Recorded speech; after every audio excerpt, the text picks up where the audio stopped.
Bonjour à tous, dans cette vidéo, nous allons aborder les tableaux en Swift. Je vais supposer que vous avez des bases de programmation pour cette vidéo et on va voir ensemble comment est-ce que les tableaux sont implémentés en langage Swift pour le développement iOS. Alors en Swift, un tableau, c'est un ensemble ordonné de valeurs de même type. Ça, c'est important. On ne peut pas mélanger des types différents à l'intérieur d'un tableau en Swift. Prenons tout de suite un exemple. Je crée un tableau, var, je donne un nom de tableau, par exemple numbers égale, et je vais avec une syntaxe à base de crochets, vous voyez, j'ouvre les crochets et je vais lister les éléments de mon tableau séparés par des virgules. Allons-y. Bien sûr, je ne suis pas obligé de les mettre dans l'ordre, hein, je peux mettre ce que je veux ici, mais du moment que ce sont des entiers. Voilà. J'ai créé un tableau d'entiers avec toutes ces valeurs. C'est un tableau ordonné puisque 4 est bien le premier élément de mon tableau, 8 le deuxième, et ainsi de suite. Chaque élément de mon tableau a un indice. L'indice de 4, c'est 0. L'indice de 8, c'est 1. L'indice d'un élément dans un tableau indique sa position dans le tableau. Et dans un tableau, l'indice du premier élément, c'est 0. Voilà. Un autre exemple, on va faire un tableau de noms que je vais appeler names, égal, j'ouvre mon crochet, je vais mettre cette fois des chaînes de caractères, donc des chaînes de caractères en Swift, c'est dans les accolades, et je vais mettre plusieurs noms, Pim, Pam et Poum. Voilà un joli tableau de noms. On remarque plusieurs choses. Sur le nom du tableau, en général, moi je prends un nom, alors vous savez qu'on prend plutôt des noms de variables en anglais, et je mets un S à la fin qui m'indique que c'est un tableau, il y a un ensemble d'éléments. Deuxième chose, regardez, j'appuie là, vous ne le voyez pas, mais sur la touche Alt, j'ai un point d'exclamation qui apparaît au-dessus là de la variable, et si je clique, Xcode va me donner le détail de cette variable numbers, et regardez ici, vous avez un int entre crochets. Int entre crochets, c'est la signature de mon tableau, ça désigne le type tableau d'entier, int entre crochets. Et d'ailleurs, j'aurais pu ici ajouter à la main le type dans mon tableau. Le nom de la variable, deux points, puis le type de mon tableau, ici, int entre crochets. Mais en fait, ce n'est pas obligatoire puisque Swift automatiquement reconnaît le type de mes variables à partir des valeurs que j'ai données ici. Voilà. Ensuite, une fois qu'on a créé notre tableau, ça c'était une méthode. Une deuxième méthode pour créer le tableau, c'est de remplir progressivement le tableau avec des valeurs.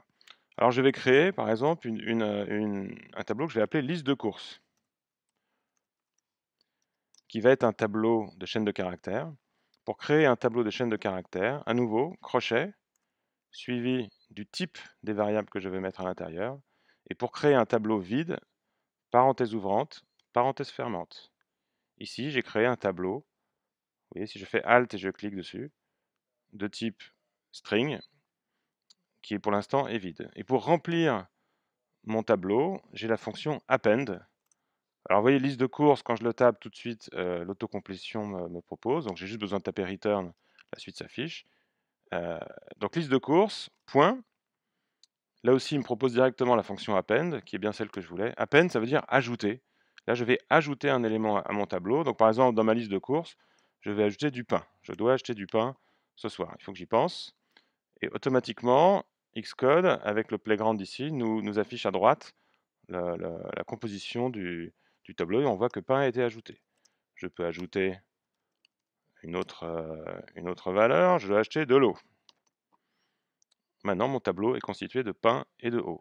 Donc, première chose, vous voyez, créer directement un tableau à la main comme ça, ou commencer par un tableau vide et le remplir progressivement. Je peux ensuite accéder aux éléments de mon tableau, avec une syntaxe assez classique en programmation, en crochet. Je mets un crochet et j'indique ici l'indice du tableau, l'indice de l'élément du tableau que je veux lire. Là, je veux l'indice 0, ça m'affiche le pain, qui est bien le premier élément de mon tableau. Hein, je vous rappelle que le premier indice d'un tableau, c'est 0. Même chose pour l'indice 1, je vais retrouver mon eau. Et si je fais liste de courses de 2, là, regardez, très important, j'ai une erreur parce qu'il n'y a pas d'élément dans mon tableau à l'indice 2.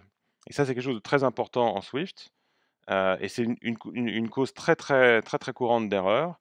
Quand on accède à un élément d'un tableau qui n'existe pas, c'est une erreur et c'est un plantage même, hein. C'est-à-dire que c'est une erreur à l'exécution. C'est-à-dire que si votre application tourne et que vous avez une erreur de ce type, l'application va complètement planter. Donc il faut faire très attention quand on accède aux éléments d'un tableau par les indices. Il faut être sûr que l'indice correspond à un élément qui est dans le tableau. Donc là, je vais mettre ça entre commentaires pour que je puisse continuer mon élément. Donc on a vu qu'on pouvait accéder aux éléments de mon tableau. On peut aussi les modifier avec ma syntaxe en crochet. Liste de courses entre crochets de 0 égale, donc là je peux fixer une valeur, égale bière.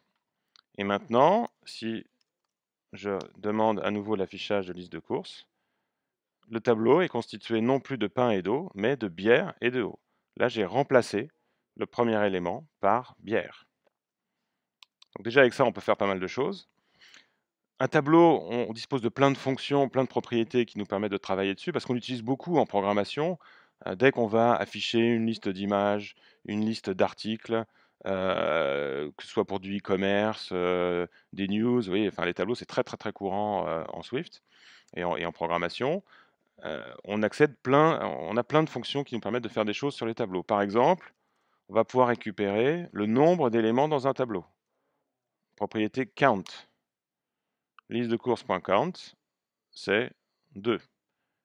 Et d'ailleurs, si je rajoute encore un élément à liste de courses, que je refais toujours avec append, par exemple, admettons que je dois acheter du sopalin, vous voyez que le paramètre count est passé de 2 à 3. Une autre fonction, liste de courses, is empty. Je veux savoir est-ce que mon tableau est vide. La réponse, false. Là, mon tableau n'est pas vide. Enfin, pour terminer cette vidéo, on est très souvent amené à parcourir un tableau. On veut parcourir l'ensemble des éléments et on va le faire dans l'ordre avec une boucle for qu'on utilise beaucoup et qui est très pratique. Et regardez la syntaxe. For course in liste de courses. J'ouvre le crochet, je ferme le crochet. Qu'est-ce que ça veut dire ici? Je parcours mon tableau liste de courses dans l'ordre du premier élément au dernier élément. Et je dispose d'une variable dont je choisis le nom, que je fixe ici. Je l'ai appelé course, j'aurais pu l'appeler item ou toto. Mais je dispose de cette variable-là à l'intérieur de ma boucle.